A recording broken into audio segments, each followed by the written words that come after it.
You're in the wrong seat, sweetheart. Economy is back there past the curtain where you belong. The entire first-class cabin of Flight 402 went deadly silent. Captain Richard Sterling stood in the aisle, his uniform crisp, his gold wings gleaming under the harsh cabin lights, looming over the black woman, sitting quietly in seat 1A. She didn't look up from her phone.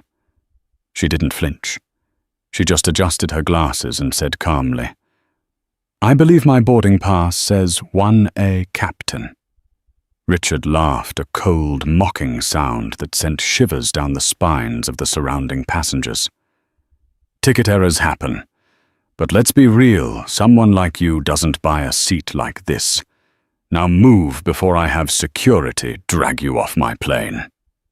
He thought he was protecting the prestige of his airline. He had no idea he was talking to the woman who had just signed the paperwork to buy it. Captain Richard Sterling didn't just walk through terminals. He patrolled them. At 55, with a jawline that had defied gravity and a head of silver hair that looked like it had been sculpted by an aviation marketing team, Richard was the poster boy for Pinnacle Airways. He was a senior check airman, the highest rank a pilot could achieve, and he made sure everyone knew it. To Richard, the cockpit wasn't a job. It was a throne. And the passengers, they were subjects. He had a specific view of the world, a hierarchy where men like him, educated, wealthy, and white, sat at the top, and everyone else was lucky to be along for the ride. It was a Tuesday morning at JFK International Airport, the kind of grey, rainy New York morning that made everyone miserable. Richard was in a foul mood. His coffee at the lounge had been lukewarm, and the gate agent had forgotten to wish him a good flight. It was these little slights that gnawed at him. He felt the world was losing its standards, slipping into chaos where respect for authority was a dying concept. He marched down the jet bridge of the Boeing 707, bound for London Heathrow. His first officer, a younger man named David Miller, trailing behind him like a nervous puppy. "Did you see the load sheet, David?" Richard barked, not looking back. "Yes, Captain. Full flight. First class is booked solid." "Great," Richard muttered. "More demands, more whining. Let's just get this bird in the air so I can get to the hotel bar." Richard entered the aircraft, nodding curtly to the lead flight attendant, a seasoned woman named Sarah, who had flown with him enough times to know to stay out of his way. He dropped his flight bag in the cockpit and decided to do a walkthrough of the cabin. He liked to inspect the troops, as he called it, checking that the flight attendants were looking sharp and that the first-class cabin was pristine. As he stepped out of the cockpit and into the hushed luxury of first class, his eyes scanned the seats. It was the usual crowd, a tech CEO in 2F, a famous Broadway producer in 3A, and an elderly oil heiress in 4C. He knew them, or at least he knew their types. They belonged. Then his eyes stopped at seat 1A. Sitting in the most coveted seat on the plane was a woman he didn't recognize. She was young, perhaps in her early 30s, with dark skin that glowed under the reading light. She was wearing a beige, oversized hoodie, black leggings and sneakers. Her hair was pulled back in a messy bun, and she was typing furiously on her phone. Richard's lip curled. In his mind, first class was a country club. It had a dress code. It had an unwritten rule of conduct. And hoodie-wearing millennials staring at phones didn't fit his narrative. But it wasn't just the clothes. It was her. He walked over to Sarah, who was organizing champagne flutes in the galley. "Who is in 1A?" Richard asked, his voice low, but laced with irritation. Sarah looked at her manifest. "That's Miss Vance, Eleanor Vance. She was a last-minute addition. Booked full fare about 2 hours ago." Richard scoffed. "Full fare? A walk-up first-class ticket to London costs $15,000, Sarah. You think the girl in the gym clothes dropped 15 grand this morning? The ticket cleared, Captain, Sarah said gently. She has a valid boarding pass. Probably an employee non-rev pass, using a fake name, Richard muttered, obsessed with his own theory. Or a lottery winner. Or maybe she's one of those social media influencers trying to scam a free ride for exposure. He looked back at Elena. She hadn't looked up. She hadn't acknowledged him the captain. That irritated him more than anything. He was the master of this vessel. When he walked by, people were supposed to look up with respect. I don't like it, Richard said. She doesn't look like she belongs here. And I've got Mr. Henderson on the standby list for an upgrade. He's a Diamond Medallion member, flies with us weekly. He's stuck in business because 1A is taken. Captain, Sarah warned, sensing where this was going. She paid for the seat. We can't just move her. Watch me, Richard said, adjusting his tie. This flight is under my command. I decide who is a security risk and who disrupts the cabin environment. And frankly, someone dressed like that in 1A is disrupting the environment. He turned on his heel and marched toward seat 1A. He didn't see a passenger. He saw a target for his frustration, a symbol of everything he thought was wrong with the modern world. He saw someone he could bully to make himself feel powerful again. Elena Vance was tired. She had been awake for 36 hours straight. The merger negotiations in New York had been brutal, a marathon of lawyers, hostile board members, and endless cups of stale coffee. But she had won. She had secured the deal of the decade. She just wanted to get to London, close her eyes, and sleep until the wheels touched the tarmac at Heathrow. She sensed the shadow before she heard the voice. "Excuse me," the voice boomed. It wasn't a question. It was a demand.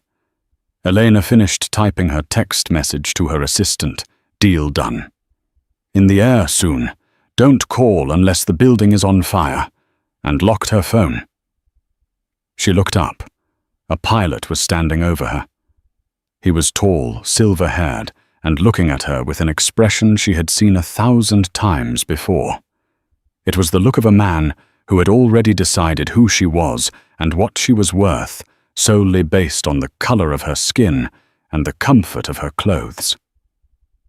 "Yes," Elena said, keeping her voice neutral. "I need to see your boarding pass," Richard said, extending a hand. He didn't say please. Elena frowned slightly. "I already showed it to the gate agent and the flight attendant at the door. And now you're showing it to the captain," Richard said, raising his voice enough that the man in 2F looked over. "There seems to be a discrepancy with the manifest." Elena sighed. She didn't have the energy for this. She unlocked her phone, pulled up the digital pass and held it up. "Elena Vance, Seat 1A, Flight 402. Richard barely glanced at the screen. He was looking at her luggage stowed in the overhead bin, a battered leather duffel bag. It was vintage Hermes, worth more than Richard's car. But to his untrained eye, it looked like old junk. "This seat is full fare, miss," Richard said, crossing his arms. "That means it costs money. Real money. Now, usually when we get staff members or upgrade lotteries, they sit in the back. There's a nice middle seat in row 45 with your name on it." Elena took off her glasses. Her eyes were sharp, intelligent, and currently very cold. "I'm not staff. I'm not a lottery winner. I paid for this ticket. Now, if you don't mind, I have work to do." She went to put her headphones on. That was the trigger. Richard reached out and tapped her shoulder firmly. "Don't you ignore me. I am the captain of this aircraft." The cabin was dead silent now. The Broadway producer in 3A lowered his newspaper. The flight attendants were frozen in the galley, eyes wide. "I asked you to move," Richard announced, playing to the audience now. He wanted the other wealthy passengers to see him enforcing standards. We have a Diamond Medallion member, Mr. Henderson, who actually contributes to this airline, waiting for a seat. I'm not going to have a loyal customer sit in business while a squatter takes up prime real estate. Elena stood up. She wasn't tall, but she radiated a power that Richard hadn't anticipated. She stood toe-to-toe with him in the aisle. A squatter. Elena repeated, her voice rising just enough to be heard clearly by everyone.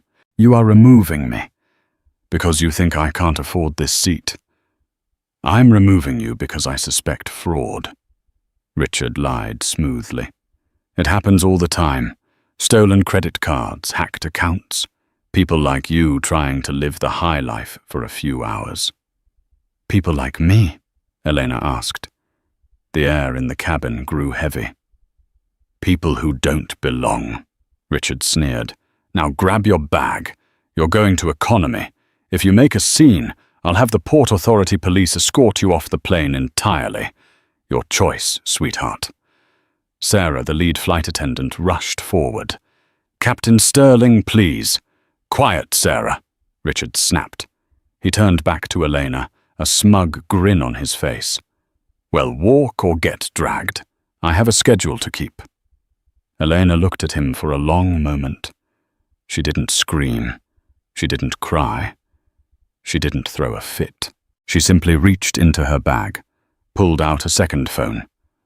A satellite phone, usually reserved for high-level government officials or ultra-high net worth individuals, and dialed a number. Who are you calling? Richard laughed. Your boyfriend. He can't help you here. At 30,000 feet, or even at the gate, my word is law. Elena held the phone to her ear. Hello, Arthur. Yes, it's Elena. I'm on flight 402. Yes, the one we just acquired. No, we haven't left the gate. I'm being removed from my seat. The captain thinks I used a stolen credit card. Yes, he's standing right here. His name. She looked at the gold nameplate on his chest. Captain Richard Sterling. She listened for a moment, then looked Richard dead in the eye. Arthur says you're to ground the plane, Captain. Immediately. Richard blinked, confused by her audacity. Who the hell is Arthur? Arthur, Elena said, her voice turning to steel. Is Arthur Penn, the chairman of the board of Pinnacle Airways, and as of this morning, my employee. Richard froze. The name Arthur Penn was legendary. He was the man who signed the pilot's paychecks, but the second part of her sentence didn't register. My employee, you're bluffing, Richard stammered, though his confidence was wavering. Sit down or get him. Out. Elena held the phone out to him. He wants to speak to you. Richard looked at the phone like it was a grenade. He took it slowly. Hello, Richard said, his voice cracking slightly. Captain Sterling, a voice roared on the other end. It was unmistakably Arthur Penn. Richard had heard that voice at company town halls. It was the voice of God. What in God's name are you doing to Ms. Vance? Sir, I suspected a fraudulent ticket, Richard stammered, sweat instantly breaking out on his forehead. She didn't fit the profile of a first-class passenger. Didn't fit the profile. Arthur's voice was so loud, Elena could hear it standing 2 feet away. You absolute moron. Elena Vance isn't just a passenger. Her private equity firm, Vance Capital, finalized the buyout of Pinnacle Airways 3 hours ago. She owns the plane, Sterling. She owns the uniform you're wearing. She owns the seat you're trying to kick her out of. Richard felt the blood drain from his face. His knees went weak. The silence in the cabin was deafening. Every passenger was staring at him. Hand the phone back to Ms. Vance, Arthur commanded. And Sterling, do not touch the controls of that aircraft. You are relieved of duty pending an immediate inquiry. Richard's hand trembled as he handed the phone back to Elena. He looked at her, Zeally looked at her, for the first time. He saw the quality of the clothes now. He saw the intelligence in her eyes. He saw the immense power he had just blindly attacked. Elena took the phone. "Arthur."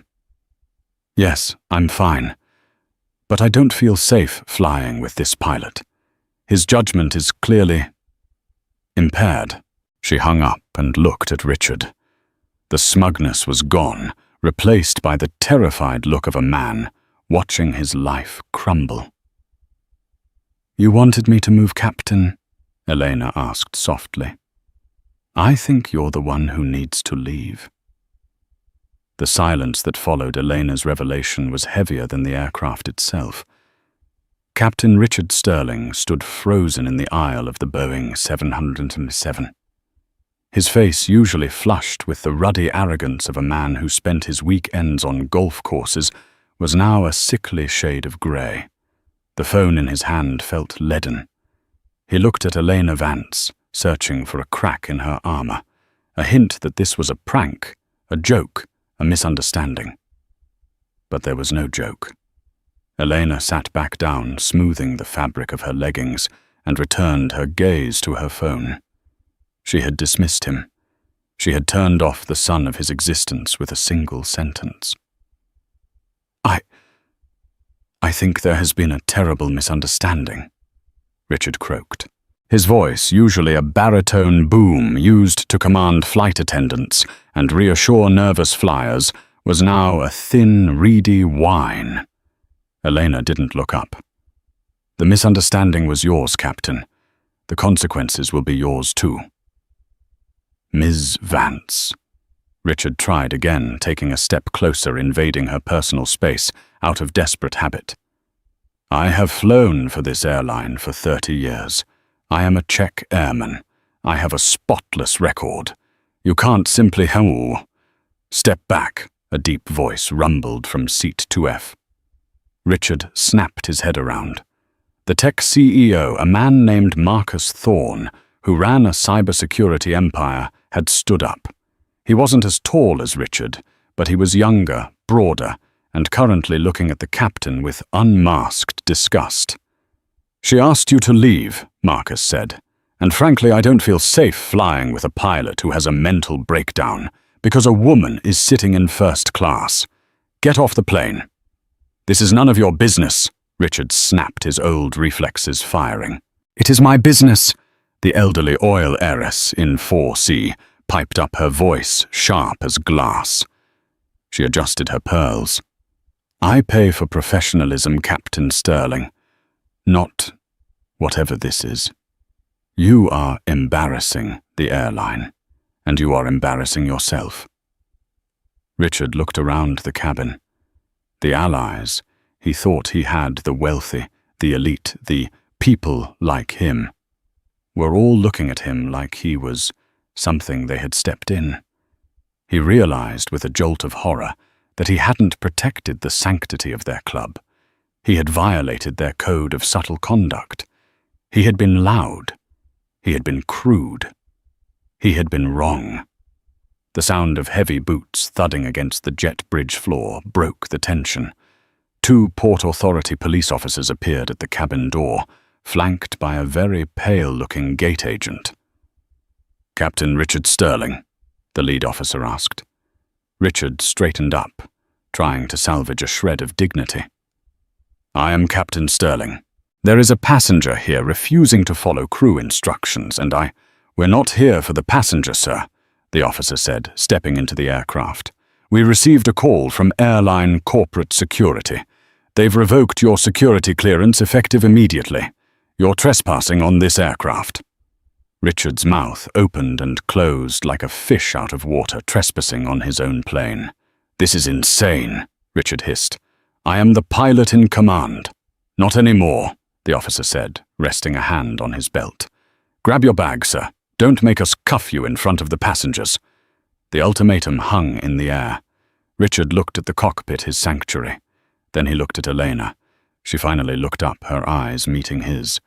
There was no triumph in her gaze, only a calm, terrifying resolve. "Goodbye, Mr. Sterling," she said softly. "Not Captain." Mr. Broken Richard turned. He walked back to the cockpit, grabbed his leather flight bag, and began the longest walk of his life. As he moved back through the first-class cabin, he felt the eyes of everyone on him. He had marched in here like a king. Now he was leaving like a criminal. He passed the galley where Sarah and the other flight attendants were standing. Sarah, who had endured his condescending remarks about her weight and her age for years, looked him dead in the eye. She didn't say a word. She didn't have to. The lack of sympathy in her eyes was a eulogy for his career. Richard stumbled onto the jet bridge, the humid New York air hitting him as he left the climate-controlled bubble of his former life. Back inside the plane, the tension slowly began to dissipate, replaced by a buzzing energy. "I am so sorry, Ms. Vance," Sarah said, rushing over with a hot towel and a glass of vintage Dom Perignon. Her hands were shaking. "I should have stepped in sooner. He can be very difficult." Elena took the glass with a gentle smile. "It's not your fault, Sarah. Power dynamics are difficult to navigate when your boss is a bully. But things at Pinnacle are going to change. I promise you that." "Who's going to fly the plane?" the Broadway producer in 3A asked, leaning over the aisle. "We're down a captain." "Operations is sending a reserve crew member," Sarah announced to the cabin. "We should be underway shortly." 20 minutes later, a new figure strode onto the plane. It was Captain Maria Gonzalez. She was 5'4", Latina, and wore the 4 stripes on her shoulders with an ease that Richard Sterling had never possessed. She was one of the few female captains in the fleet, and Elena knew from her due diligence reports that Richard Sterling had frequently referred to her as the diversity hire in the pilot lounge. Captain Gonzalez stopped at seat 1A. She took off her cap. "Ms. Vance," she said professionally. "My name is Maria Gonzalez. I'll be taking you to London today. I was the standby captain. I've been briefed on the incident." She paused, her dark eyes flashing with a mixture of anger and determination. "On behalf of the flight deck crew, I want to apologize. That behavior does not represent who we are." Elena smiled. "Thank you, Captain Gonzalez. I believe I'm in much better hands now." "We'll make up time in the air," Maria said, putting her cap back on. "Sit back and relax." As the plane pushed back from the gate, Elena looked out the window. She could see the terminal glass. Standing there alone, looking small and defeated against the vast backdrop of the airport, was Richard Sterling. He was watching his plane leave without him. Elena took a sip of champagne. The war was over, she thought. But she was wrong. The war had just begun. Because while the plane was in the air, the video that the teenager in seat 5A had secretly recorded was currently uploading to TikTok. Richard Sterling sat in the drab beige interrogation room of the airport security office. They had taken his badge. They had taken his company iPad. They had escorted him landside, dumping him back into the chaotic general terminal like a piece of lost luggage. He was waiting for his union representative, a man named Tom, who usually got him out of tight spots. Richard was pacing his mind, racing, trying to construct a narrative that made him the victim. She was aggressive. She refused to identify herself properly. "I was protecting the flight deck." He pulled out his personal phone. He needed to check the pilot forums, see if anyone was talking about the delay. He expected to see complaints about scheduling. Instead, his notifications were frozen. His phone was vibrating so hard it nearly buzzed out of his hand. He unlocked it and saw a text from his daughter, a 22-year-old college student in California. "Dad, what did you do?"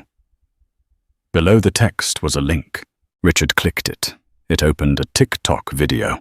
The caption read, "Racist pilot tries to kick owner off plane. Pinnacle. Airways @ Karen pilot. Justice for Elena." Richard watched in horror. The angle was from behind him, capturing his profile perfectly. The audio was crystal clear. "People like you don't buy a seat like this. Walk or get dragged. Who's your boyfriend? He can't help you." The video had been posted 30 minutes ago. It already had 2.4 million views. Richard scrolled down to the comments. User. Look at his smug face. He thought he was God. Flygirl99. I flew with this guy once. He yelled at a flight attendant for bringing him the wrong meal. He's a nightmare. Justice Seeker. Pinnacle. Airways, better fire him, or I'm cancelling my trip. Aviation Geek. That's Captain Richard Sterling. Here's his LinkedIn. Richard felt the bile rise in his throat. They knew his name. They knew who he was. The door opened, and Tom, the union rep, walked in. Usually Tom was a jovial guy, quick with a joke and a handshake. Today he looked like he was walking into a funeral. "Tom," Richard said, rushing forward. "Thank God. You have to stop this. She baited me, that woman, she set me up. And now there's this video."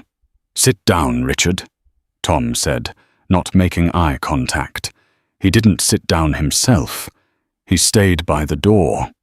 "We need to issue a statement," Richard rambled, ignoring him. "Say that I was following security protocols regarding last-minute ticketing. We can spin this." "There is no spinning this," Tom said flatly. "Have you seen the news?" "I saw the TikTok." Richard waved his hand. "It's just kids on the internet." Tom pulled a remote out of his pocket and turned on the TV mounted in the corner of the room. It was tuned to CNN. The banner at the bottom of the screen read, "Breaking news, airline CEO racially profiled by her own pilot." The news anchor was speaking gravely. "Shares of Pinnacle Airways have taken a slight dip this morning, following a shocking incident at JFK. But analysts say the swift response from the new ownership group is stabilizing the market. Elena Vance, the head of Vance Capital, and the new owner of the airline, was reportedly harassed by a senior captain. The board of directors is meeting right now," Tom said quietly. "Arthur Penn called me personally. He said if the union tries to fight this, he'll burn the collective bargaining agreement to the ground. He's furious, Richard. You humiliated the woman who just saved the company from bankruptcy." I didn't know who she was," Richard whispered, the reality finally crashing down on him. "If I had known—" "That's the problem, Richard," Tom shouted, losing his composure. "It shouldn't have mattered who she was." "She was a passenger. You don't treat people like that. We've defended you on 3 harassment complaints in the last 5 years, because you're a good stick and you fly the plane well. But we can't defend this. The world is watching." "So what are you saying?" Richard asked, his voice trembling. "I'm saying you're on your own," Tom said. "The union isn't providing counsel for this. We're cutting you loose." Tom turned and walked out, leaving Richard alone in the beige room with the drone of the TV. Meanwhile, 35,000 feet over the Atlantic Ocean, the atmosphere in the first-class cabin of Flight 402 was surreal. Elena had purchased the in-flight Wi-Fi. Her inbox was exploding. Emails from PR firms, crisis management teams, and competitors were flooding in. But amidst the chaos, she felt a strange sense of calm. She looked around the cabin. The flight attendants were happier. The service was lighter. It was as if a dark cloud had been lifted from the aircraft. the moment Richard Sterling had walked off. She typed a message to her PR director in London. To Sarah Jenkins, from Elena Vance. Subject, the narrative. Sarah, don't issue a generic apology. I don't want the standard, "we regret the incident" nonsense. We are going to lean into this. I want a full audit of all pilot complaints regarding discrimination in the last 10 years. I want to know how many Richard Sterlings we have hiding in our cockpits. We aren't just firing him, we are restructuring the culture. Draft a press release. Title it, "The New Standard." See you in London. She hit send. She wasn't just going to fire Richard. She was going to ensure that what happened today became a case study in every business school in America.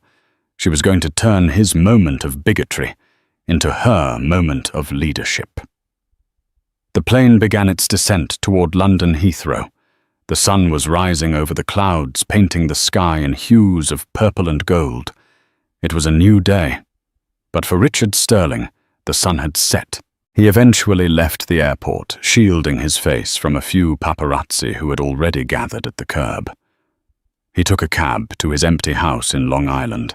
His wife had left him 2 years ago, citing his insufferable need for control, and poured himself a drink. He opened his laptop, thinking maybe he could delete his social media accounts. Maybe hide. An email popped up. It wasn't from the airline. It was from the Federal Aviation Administration, FAA. Subject notice of emergency revocation. Dear Mr. Sterling, based on video evidence and sworn statements regarding your conduct on Flight 402, specifically regarding the arbitrary assessment of security risks based on bias, the administrator finds that you lack the judgment required to hold an airline transport pilot certificate. Your license is hereby suspended, pending a psychiatric and fitness for duty evaluation. Richard stared at the screen. It wasn't just his job. They were coming for his wings. He had spent his life believing he was untouchable, a god of the sky. But he had forgotten that even gods can fall if the people stop believing in them. And as he sat in the dark watching the comments on the video tick up to 5 million, he realized the twist that hurt the most. Elena Vance hadn't destroyed him.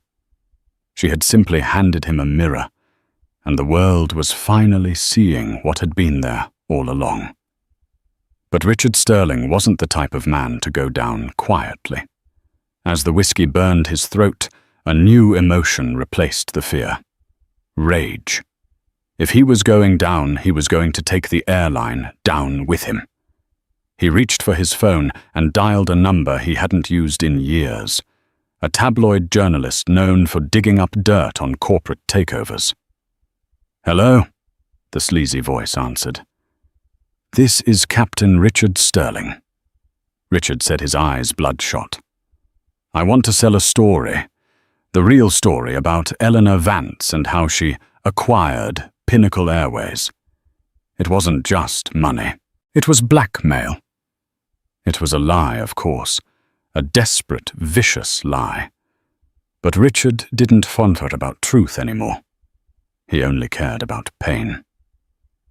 London was usually Elena's favorite city, but looking out the window of her penthouse suite at the Savoy, the grey skyline felt oppressive.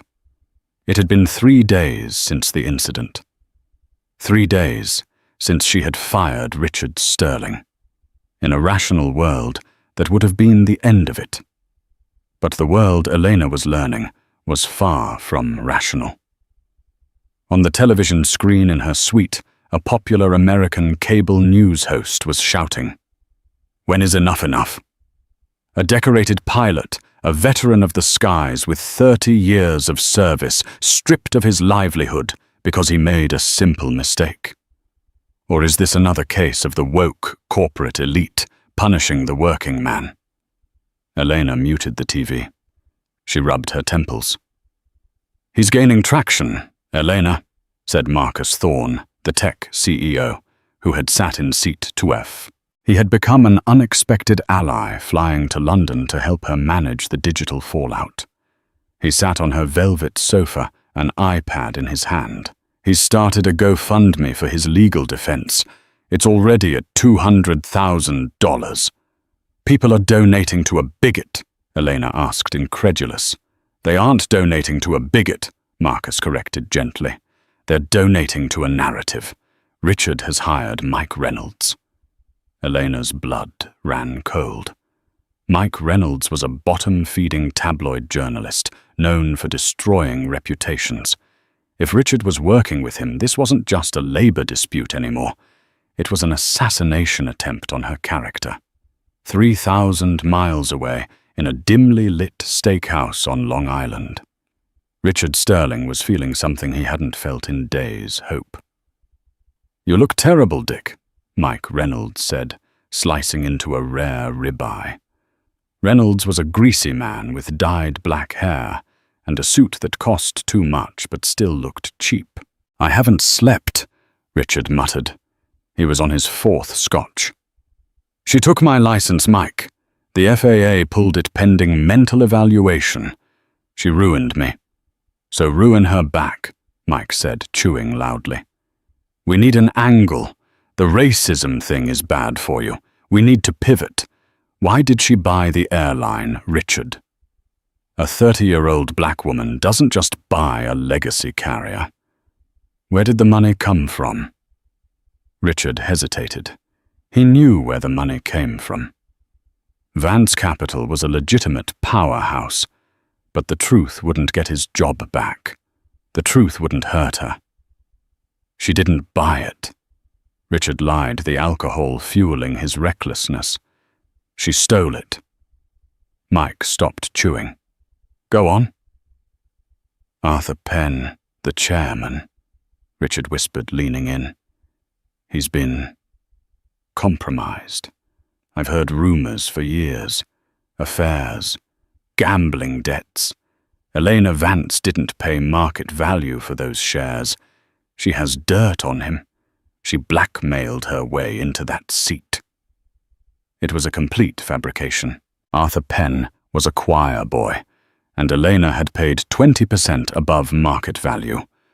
But Richard knew that a lie travels halfway around the world while the truth is putting on its shoes. Mike Reynolds grinned a shark-smelling blood. Blackmail, corporate espionage, a hostile takeover in the bedroom, not the boardroom. I like it.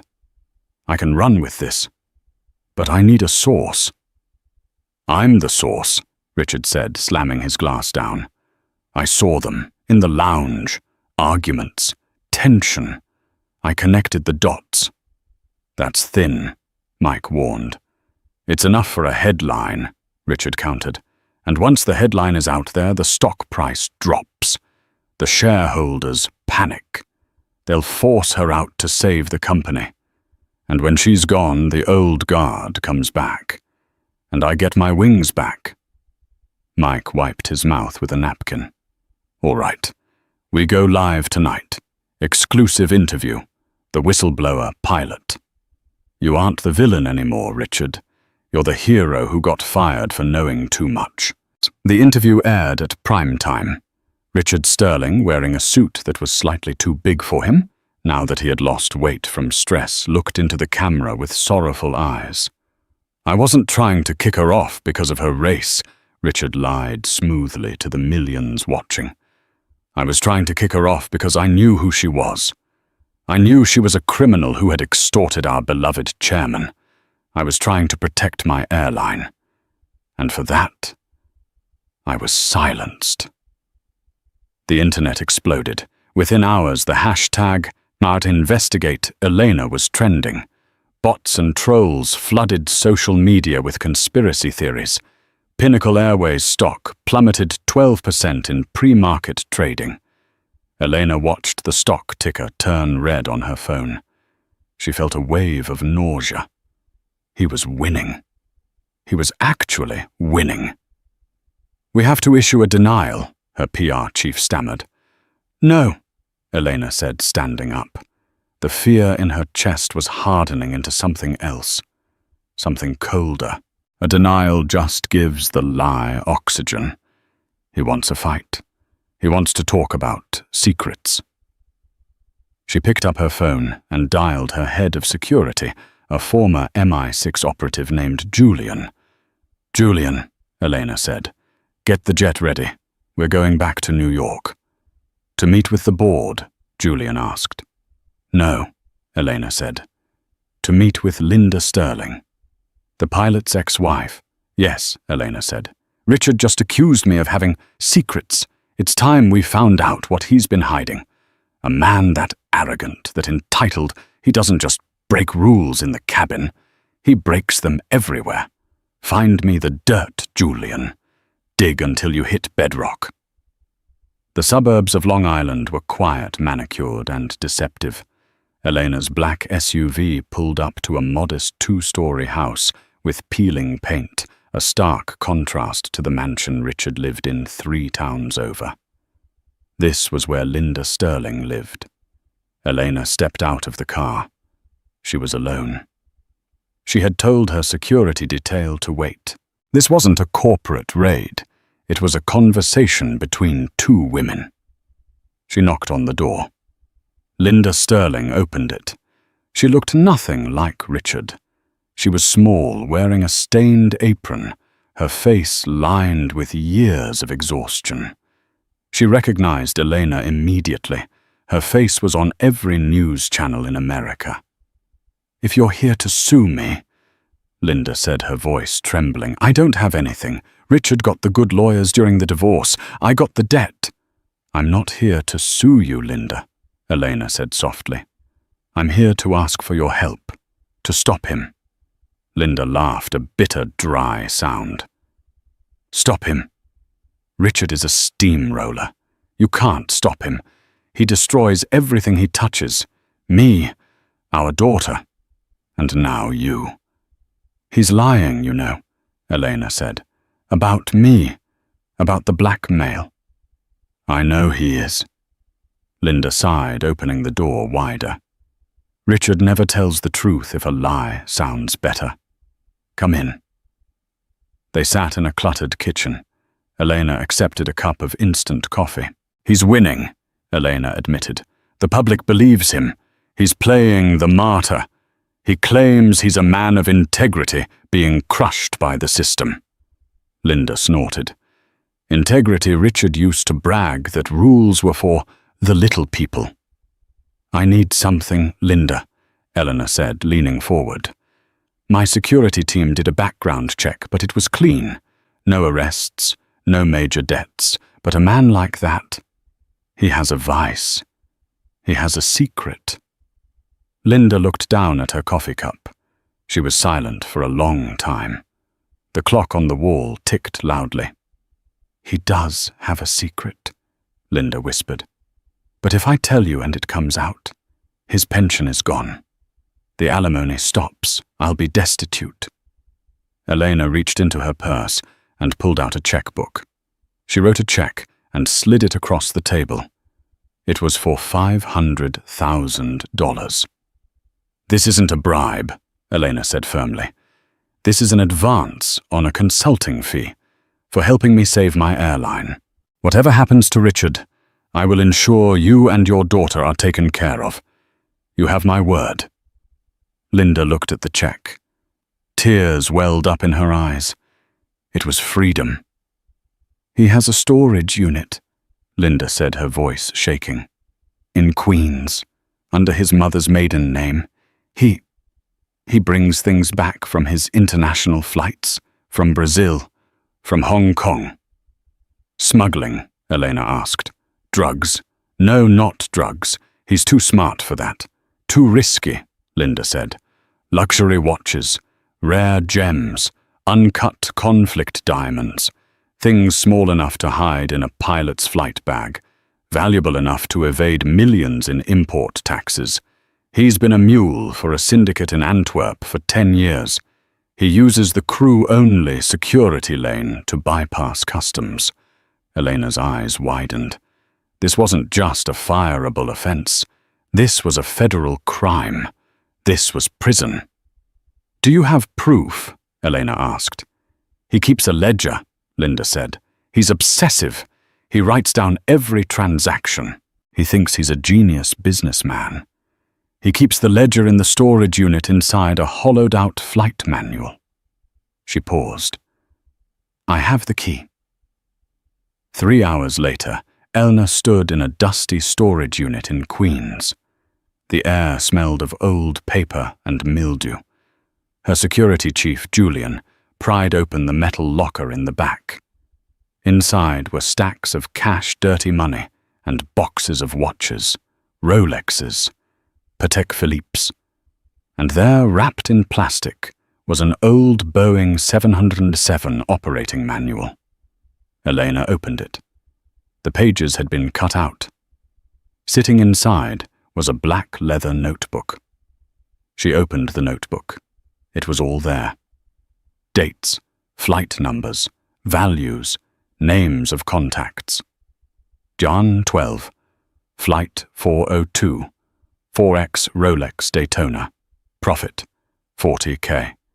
Feb 04, Flight 88, uncut stones, profit 120K. He had been smuggling on the very planes he commanded. He had compromised the safety of his passengers and the legal standing of the airline for a decade. "We have him," Julian said, taking a photo of the page. "Do we call the FBI?" "Not yet," Elena said, closing the book. Her eyes were hard. "The FBI takes time. They do investigations. Indictments take months. I need to kill this narrative now." "So what do we do?" "We give him what he wants," Elena said. "He wants a platform. He wants to be the star. Let's put him on TV." The next morning, Elena's team issued a press release. It was short and shocking. "Vance Capital agrees to Live Town Hall debate with Captain Richard Sterling." Topic: transparency in aviation. Richard, sitting in his hotel room with Mike Reynolds, whooped with joy. "She blinked," Richard shouted. "She's scared. She wants to settle this in public because she knows she's losing the PR war." "This is it, Richard," Mike said, rubbing his hands together. "You go out there, you cry a little, you talk about your 30 years of service, and you demand her resignation. We'll crush her." Richard spent the next 24 hours rehearsing his lines. He felt invincible. He had bullied a billionaire into submission. The debate was set for a studio in Manhattan to be live-streamed globally. The stage was set with 2 podiums. Richard arrived early makeup on, looking every bit the aggrieved hero. The audience, mostly his supporters, bussed in by the network, cheered when he walked out. Then Elena walked out. She wore a sharp, white suit. She carried no notes, no binder, just a small black leather notebook in her hand. The moderator started. "Captain Sterling, you have made serious allegations about Ms. Vance's integrity. You claim she is unfit to run this airline." "She is," Richard said, leaning into the microphone using his best captain voice. "Aviation is about trust. It's about rules. Ms. Vance thinks her money puts her above the rules. She thinks she can buy the truth." The crowd applauded. "Ms. Vance," the moderator asked, "your response?" Elena stepped up to the mic. She looked calm, almost bored. "Miss Sterling talks a lot about rules," Elena said. "He talks a lot about the sanctity of the uniform. But I think the audience deserves to know what exactly Captain Sterling has been doing while wearing that uniform." "Here we go," Richard interrupted, sneering. "More slander." "No," Elena said. "Receipts."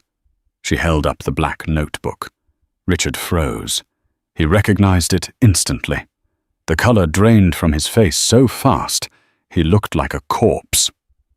"This," Elena said, holding it up to the camera, "is a ledger I recovered yesterday.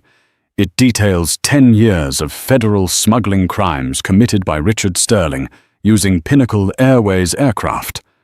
The room went silent. That's a fake," Richard stammered, sweat pouring down his face. "She planted it. It's in your handwriting, Richard," Elena said, opening it. "And it matches the flight logs perfectly.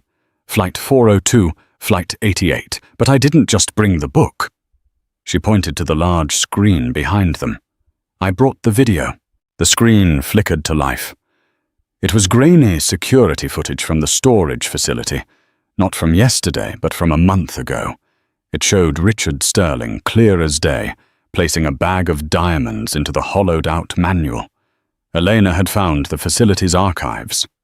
"You weren't protecting the airline, Richard," Elena said, her voice ringing out like a judge's gavel. "You were using it as your personal smuggling vessel. You are not a whistleblower. You are a criminal." Richard backed away from the podium. "This is... And just so you know," Elena continued, "the FBI is backstage. They'd like a word." Richard looked at the wings of the stage. 2 agents in windbreakers were waiting. The twist wasn't just that he lost. The twist was that in his arrogance to destroy her, he had forced her to look so deep into his life that she found the one thing that could send him to prison for 20 years. Richard Sterling didn't walk off the stage. He ran. But there was nowhere to go. The studio audience, previously cheering for the hero pilot, watched in stunned silence as the narrative collapsed in real time. Richard Sterling realized the walls were closing in. The exits were blocked. The FBI agents stepped out from the wings, their badges catching the studio lights. "Richard Sterling, Special Agent Miller," announced his voice, carrying over the microphone Richard had just been using to spew lies. "You are under arrest for conspiracy to smuggle illicit goods, tax evasion, and money laundering." Richard stumbled back, knocking over his podium. The wooden structure crashed to the floor with a deafening boom, a perfect metaphor for his life. "You can't do this!" Richard screamed, his voice cracking into a desperate shriek. He pointed a shaking finger at Elena. "She set me up. This is a corporate hit job. I am a senior captain. You are a suspect," the agent said, grabbing Richard's wrist and spinning him around. The click of the handcuffs echoed through the silent studio. It was the loudest sound Elena had ever heard. As they marched him off stage, Richard looked back at Elena. He expected to see a gloating smile. He expected her to be laughing. But Elena just stood there, watching him with a look of profound pity. She didn't look like a conqueror. She looked like a CEO who had just taken out the trash. The live stream feed cut to black, but the damage was done. Millions had seen it. The whistleblower was a fraud. The weeks that followed were a blur of legal proceedings and corporate restructuring. The evidence in the black notebook was irrefutable. It unraveled a smuggling ring that had been operating for nearly a decade. Richard hadn't just been moving watches. He had been moving unreported cash for offshore shell companies. He had used the trust placed in his uniform to bypass security checks that normal passengers had to endure. The trial was swift. Richard's lawyer, paid for by the GoFundMe donations, quit the moment the smuggling charges dropped.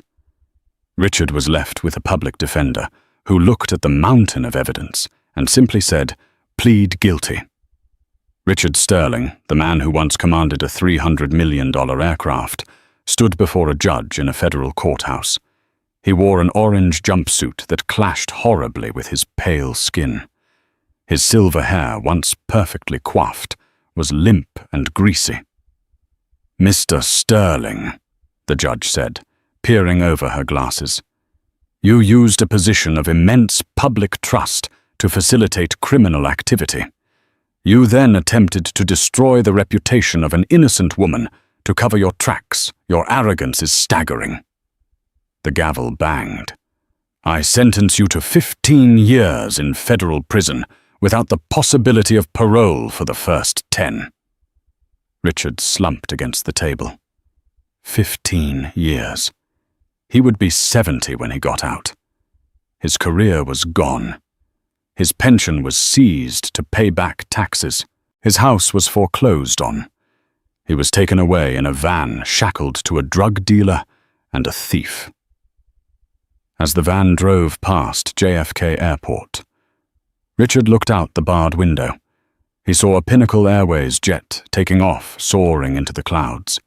He watched it until it disappeared, knowing he would never touch the sky again. While Richard sat in a 6x8 cell, Elena Vance was busy rebuilding an empire. She didn't just fire the toxic elements of the airline, she revolutionized it. She implemented a new training program, the Sterling Standard, named ironically after Richard, which focused on checking bias and ego at the cockpit door. She made sure Linda Sterling received every penny she was promised. With the money, Linda paid off her debts, sold the house on Long Island, and moved to a small cottage in Maine where she started a bakery. For the first time in 30 years, she slept soundly free from the shadow of a man who made her feel small. 6 months after the trial, Eleanor found herself back at JFK, boarding Flight 402 to London. She walked down the jet bridge, her phone buzzing with business deals. As she reached the door of the aircraft, she paused. Standing there was Captain Maria Gonzalez. "Welcome back, Miss Vance," Maria said, smiling warmly. "Seat 1A is ready for you." "Thank you, Captain," Elena said. She walked into the cabin. It was the same seat, the same setting, but the energy was different. The passengers weren't looking at her with suspicion. The crew wasn't tense. Elena sat down and pulled out her phone. She saw a news notification pop up. Former pilot Richard Sterling denied appeal. Transfer to maximum security approved. Elena swiped the notification away. She didn't need to read it. That story was over. She looked out the window as the engines roared to life. The immense power of the turbines vibrated through the floor. She thought about the man who had told her she didn't belong. The man who had tried to humiliate her because he couldn't fathom a world where a black woman held the keys to his kingdom. He was in a cage. She was in the clouds. The plane taxied to the runway. As it accelerated, pushing her back into the soft leather seat, Eleanor finally closed her eyes and smiled. She didn't just belong here. She owned the sky. This story reminds us that arrogance is a dangerous blinder. Captain Sterling thought his uniform and his privilege made him invincible, but he forgot the most basic rule of life: treat everyone with respect, because you never know who you're talking to.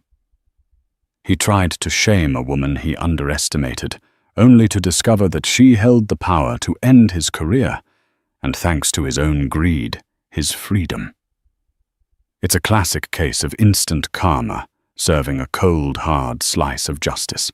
If you enjoyed this story of high-flying drama and satisfying revenge, please hit that like button. It really helps the channel grow. Don't forget to share this with a friend who loves a good justice story, and subscribe so you never miss our next episode. What would you have done if you were in Eleanor's shoes? Let me know in the comments below. Thanks for watching.